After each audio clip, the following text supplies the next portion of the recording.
सीधा सीधा मैं मोदी सरकार को कटघरे में खड़ा करता हूँ। जो असली किसान था वो आज यहाँ पे पड़ा है। जो नकली किसान थे, किसान के रूप में जो मोदी द्वारा भेजे गए गुंडे थे, आज वो कहाँ है, ये जांच का विषय। पहला चीज। दूसरा चीज, जय जवान जय किसान का नारा हमारे देश का सबसे बड़ा कहा था। आज किसान सड़क पे है, ना जवान सुरक्षित है ना किसान सुरक्षित है। आज बताओ, आलू 12 रुपये किलो बिक रहा है और चिप्स 250 रुपये किलो बिक रहा है। किसान कहाँ था? आज किसान जहाँ है वहीं खड़ा था। पूरा कोरोना में अगर किसान ना होता तो मोदी जी बेनकाब हो गए होते। पूरे लॉकडाउन में उन्होंने कहा चावल फ्री देंगे, और उन्होंने कहा चने की दाल फ्री देंगे। चना की दाल और चावल पैदा कौन करता है? आप बताओ। सिख समुदाय पर लोग खालिस्तानी कहते हैं। यही सिख समुदाय हमारे देश के लिए शहीद हुए हैं। लोग मुस्लिम को पाकिस्तानी कहते हैं। फिर अब्दुल हमीद इस मिट्टी से पैदा हुए हैं, अब्दुल कलाम पैदा हुए हैं। मैं अमित चौबे फरंदा विधानसभा से जनपद महाराजगंज से आया हूँ। 25 तारीख को रात में हमारे नेता ने ट्रैक्टर रैली का आयोजन किया था। 25 तारीख को रात में पुलिस हमको उठा ले जाती है, और जब 26 तारीख को पूरा प्री प्लान था कि सरकार के खिलाफ किसान आंदोलन करेगा, तो चंद लोग इस मिशन को तोड़ने के लिए ये काम किए। बहुत बड़ी साजिश थी, बहुत बड़ी साजिश थी। मैं बधाई देना चाहता हूँ राकेश सिंह टिकैत साहब को, जिनका नाम टिकैत है, उन्होंने टिका। आज पूरा प्रदेश और देश किसान के साथ है, और जो मोदी के लोग थे बेनकाब हो चुके हैं। आज अडानी जहाज बेचने वाला आदमी आटा बेच रहा है। अंबानी आज चले जाओ, ट्रेन सारा ट्रेन बिक चुका, जहाज बिक चुका। लोग कहते थे मोदी जी गरीब के बेटे हैं, चाय बेचते हैं। किसी ने चाय बेचते आज तक देखा है क्या? और जिस स्टेशन पे चाय बेचा वो स्टेशन बेचने का काम किया। फिर भी मेरा भारत महान है। आज जवान मारा जा रहा है, किसान मारा जा रहा है। लगभग 62-64 दिन हो गया। आज किसान इसी ठंड में है, अन्नदाता सड़क पे है, और धनदाता मोदी के बगल में बैठने का काम कर रहा है। आप बताओ, आज अटल बिहारी वाजपेयी की आत्मा को कितनी कष्ट पहुंची होगी, सरदार वल्लभ भाई पटेल को कितनी आत्मा कष्ट पहुंची होगी। यही अटल बिहारी वाजपेयी थे जिन्होंने सत्ता का लोभ नहीं लिया और 13 दिन की सरकार को बर्खास्त करके दोबारा चुनाव कराया। लेकिन ये कुर्सी प्रेमी लोग हैं। लेकिन याद रखना कि रख हौसला मंजर भी आएगा। खासकर किसान लोगों में कहना चाहता हूं, रख हौसला मंजर भी आएगा, प्यासे के पास चलकर समंदर भी आएगा। थक कर ना बैठे मंजिल के मुसाफिर, मंजिल भी मिलेगी, मिलने का मजा भी आएगा। जय जवान जय किसान। और आप याद रखना, जिस ओर जवानी चलती है उस ओर जमाना चलता है। आज 80 साल का बुजुर्ग भी अपने आप को जवान मान रहा है, क्योंकि देश पे जब जब हमला हुआ है, अब तक विदेशी ताकत हमला करती थी, आज देश के लोग हमला कर रहे हैं, तो सारे किसान एक मत होकर, और यहां से याद रखना, आप जीत के जाओगे। चंद कदम दूर है। मोदी जी ने कहा हम और किसानों के बीच में एक फोन दूर है, लेकिन याद रखना चंद कदम दूर है, चंद कदम। रख हौसला मंजर भी आएगा, प्यासे के पास चलकर समंदर भी आएगा।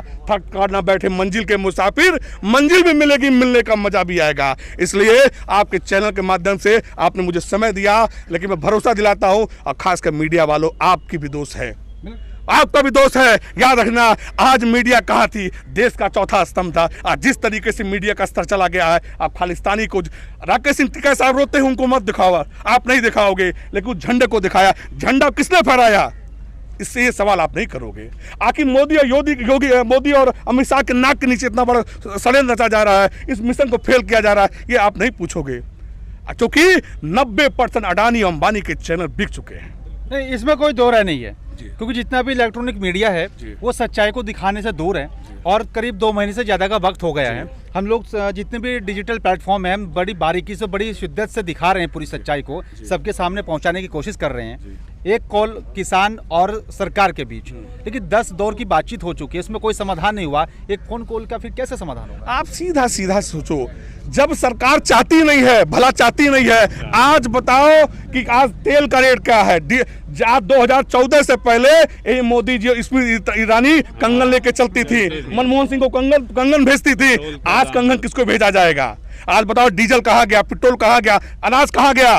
और कोरोना के बाद आज जो छोटे छोटे बच्चे का है, क्योंकि जब मोदी जी ने क्या किया, बच्चों के हाथ से कलम छीना, क्योंकि जो पढ़ लेगा तो सरकार से अपना अधिकार मांगेगा, इसलिए उनको कलम से वंचित करने का काम किया गया। बहुत बड़ी साजिश है, बहुत बड़ी साजिश है। ये सोचने की बात है, क्योंकि छोटा बच्चा है, आज ये जो 1 में पढ़ता था 2 साल से अपने आप को पीछे चला गया, क्योंकि बच्चा पढ़ेगा तो शायद अब्दुल कलाम मनमोहन सिंह बनेगा। ये बच्चा पढ़ेगा तो मेजर ध्यानचंद बनेगा। ये देखो ये बच्चों का इनकी मुस्कान छीनी गई है। और याद रखना आज कई ऐसे घर है रोटी है तो दाल नहीं, दाल है तो चावल नहीं। लेकिन याद रखना किसान कभी परेशान नहीं होता, वो अपनी मेहनत वाले अपने कंधों भरोसा रखता है, बाजू बल पे भरोसा रखता है। और ये देश कृषि प्रधान देश है। और मोदी जी याद रखना ये आखिरी कील होगी, और सत्ता से उखाड़ के फेंकेंगे, फिर आप भी गुजरात के किसी जेल में पड़े मिलोगे। बिल्कुल। जय जवान जय किसान, कृषि प्रधान देश। एक न्यूज़ की सच्चाई बताना चाहता हूं मैं। जय जवान जय किसान, कृषि प्रधान देश जी हादसे पर छोड़ दिया गया है। मैं एक फौजी परिवार से बिलोंग रखता हूँ। मेरे परिवार में 3 लोग फौज में, मेरे बड़े पिताजी है, मेरा सगा बड़ा भाई है फौज में है। लेकिन मैं राजनीति में हूँ, चूंकि मुझे एक मिशन था कि मैं अखिलेश यादव का सिपाही हूँ, मैं मुलायम सिंह जी का सिपाही, मैं चौधरी चरण सिंह का सिपाही हूँ। तो मैंने राजनीति का चोला ओढ़ा है और ईमानदारी से 850 किलोमीटर दूर से आपके बीच में आया हूँ ईमानदारी से बात करने के लिए। क्योंकि जब जवान रोएगा और किसान रोएगा तो ना सरहद बचेगा ना हिंदुस्तान बचेगा। और इस मुल्क पर अगर कोई कायम है, कोई टिका है तो जय जवान जय किसान। बिल्कुल। एक और मेरा सवाल है आपसे, जय जवान जय किसान जी। जवान हमारे बेटे, हमारे भाई, हमारे पापा, बड़े पापा, छोटे पापा सीमा पर लड़ाई लड़ रहे हैं। ठीक। हमारे किसान अपनी दिल्ली की सीमा पर अपनी लड़ाई लड़ रहे हैं। फिर भी उन नेताओं को हमारी कोई भी परेशानी जो है आज मीडिया के कई ऐसे मीडिया वाले हैं वो भी किसान परिवार से हैं, लेकिन गांधी जी के 3 बंदर जैसे मुंह बंद किए हैं। गांधी जी के बंदा बुरा मत देखो, बुरा मत सुनो, बुरा मत कहो। आज बुरा देख रहे हैं, बुरा सुन रहे हैं, बुरा कर रहे हैं। मैं उनसे सवाल करना चाहता हूँ, वो भी किसान के बेटे है ना। उस थाली में अगर सच में ये खालिस्तानी लोग हैं तो इनका अनाज खाना बंद कर दो, बर्खास्त कर दो सिख रेजिमेंट को। नाथूराम को तो ठीक, नाथूराम गोडसे को पूजने वाले लोग हैं ये। ठीक, ऐसे लोग बेनकाब होंगे। और याद रखना कि जिंदा कौमें 5 साल इंतजार नहीं करती हैं, और जिंदा हूं तो जिंदा आना जरूरी है। आज जितने लोग ये आए हैं आप देख सको, ये वो क्या कहते हैं, यहाँ हुक्का चलता है, हुक्के में कोई जात बिरादर पूछता है क्या? नहीं। लेकिन इसने भारतीय जनता पार्टी का इतिहास रहा है। आप बताओ मंदिर के नाम पे पूर्व में जितने हजारों करोड़ चंदा मिला था वो गया कहाँ? भारतीय जनता पार्टी हिंदू मुसलमान, भारत पाकिस्तान, गीता और कुरान और दिवाली ईद पे अब तक कायम रही है। आप बताओ इस कोरोना में मुझे दवाई की आवश्यकता की मंदिर की आवश्यकता है? अगर सच में कोरोना है तो बिहार में चुनाव क्यों हो रहा है? सच में कोरोना है क्यों रैली कर रहे हो? आपके लिए कोरोना नहीं, हमारे लिए कोरोना है। अरे ऐसा नहीं चलेगा, नहीं चलेगा, नहीं चलेगा। और याद रखना इससे पहले प्रधानमंत्री राहत कोष था और आज मोदी जी ने उसको बर्खास्त करके पीएम केयर फंड लाया, जो आरटीआई से सूचना नहीं मांग सकते आप। हजारों करोड़ रुपए आया, गया कहां? मेरा सवाल है। और दूसरा सवाल है, नोटबंदी से पहले जियो सिम आया था, ऐसा ही आया था, सबको फ्री में मिला था। पहले 1 GB चलता था 1 महीना। इस अंबानी ने हमारी आदत को खराब करने का काम किया और 8 महीना फ्री में दिया। जब अडानी अंबानी का सारा 2 नंबर का पैसा 1 नंबर हो गया तो आज वही जियो सिम हमसे पैसा लेता है। खुलेआम घोटाला हो रहा है, फिर भी मेरा भारत महान। बिल्कुल सच में अफसोस है। नहीं, जियो हाँ? मोदी जी कहते थे 2019 के कैंपेन में और 2014 के भी देश नहीं बिकने दूंगा, लेकिन आज तो सब कुछ। अरे साहब एक लाइन सुन लो मेरी बात। सर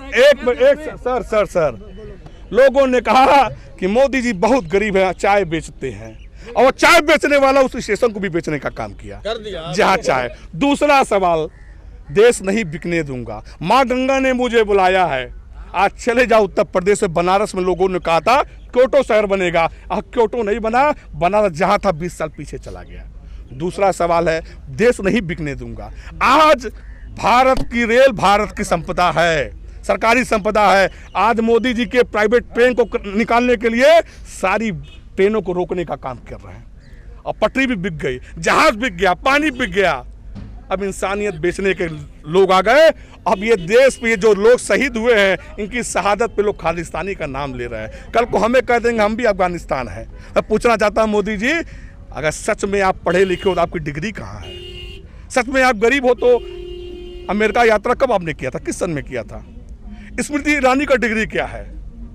अरे दुर्भाग्य से देश रहा है कि लोगों ने और देश का सबसे बड़ा अगर कोई झूठा व्यक्ति होगा तो है मोदी जी।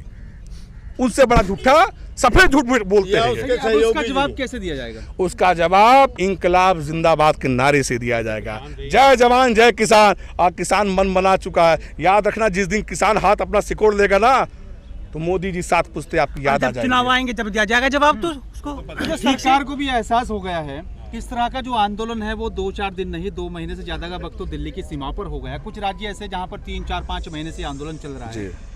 फिर भी सरकार को ये समझ में क्यों नहीं आ रहा है कि कहीं ना कहीं कुछ तो कमी है कि सड़कों पर किसान है? अच्छा आप बताओ, आज हमारा जवान बॉर्डर पे मारा जा रहा है, किसान यहाँ मारा जा रहा है, और हमारे देश का गृह मंत्री हैदराबाद में जाके पार्षद का चुनाव लड़ाने का काम कर रहा है। दुर्भाग्य है, क्योंकि प्रधानमंत्री के बाद सबसे बड़ा ओहदा होता है गृह मंत्री का।